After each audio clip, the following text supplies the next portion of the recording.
interviewing a young girl. She was about 26. Really, she was very smart and very clever, answering very quickly. And then we came to the brand party, and I said, okay, so if it's, you know, if they all these branded sanitary products, if they're in a brand party, what would they be like? And the own brands, what would they be like? So she came up and she mumbled. What did you say? The branded ones, they would be stuck up, leading. I was like, oh what? Okay, I thought it was very funny. Then I was dying on that. Then I asked her, I said, that's really clever though. You know, how did you? She said, no, I actually took comedy classes. So I said, oh, I wrote it down on my analysis because we were doing laddering. So I wrote it down, handed over the analysis to one of my graduates, and then she came back the next year. Why is she writing that? Who is she writing about? Because I'd just written that because I said, I mustn't forget this word. I mustn't forget it. So then I had to explain it to her that this is what we said. Everybody in the office loved it. We were in England. I thought, oh, I'd use it in the presentation. I forgot that there were English clients, but then there were German clients and there were American clients. And it was not appreciated. Not understood even by some of them. So that was one lesson. That was that never try to amuse the Germans and the Americans.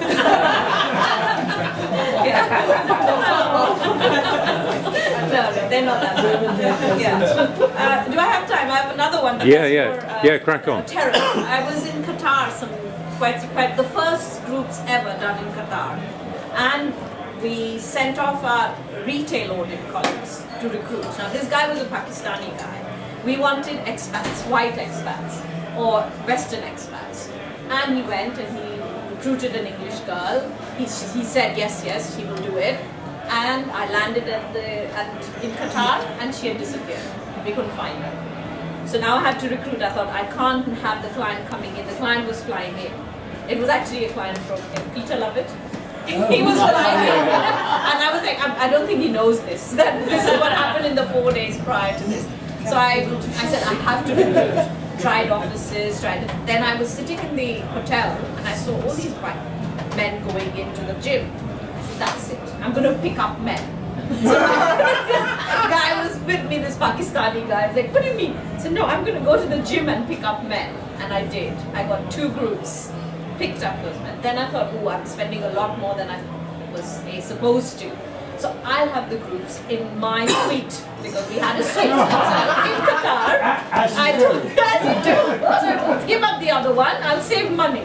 So I was telling the gym guy and his eyes were going, no, you can't do that. So I said, why? I'm going to save money. He says, have you seen those guys standing there? There would be all these guys standing in their Arabic clothes, standing around like that. They're religious police.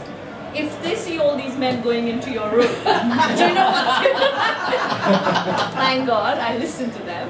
I did. We did 2 full groups and we had a fantastic time. And I had all kinds of, I had Americans, British, everything. The lesson for me was that I can do it. Send me any country you send me to. Give me time. I can pick up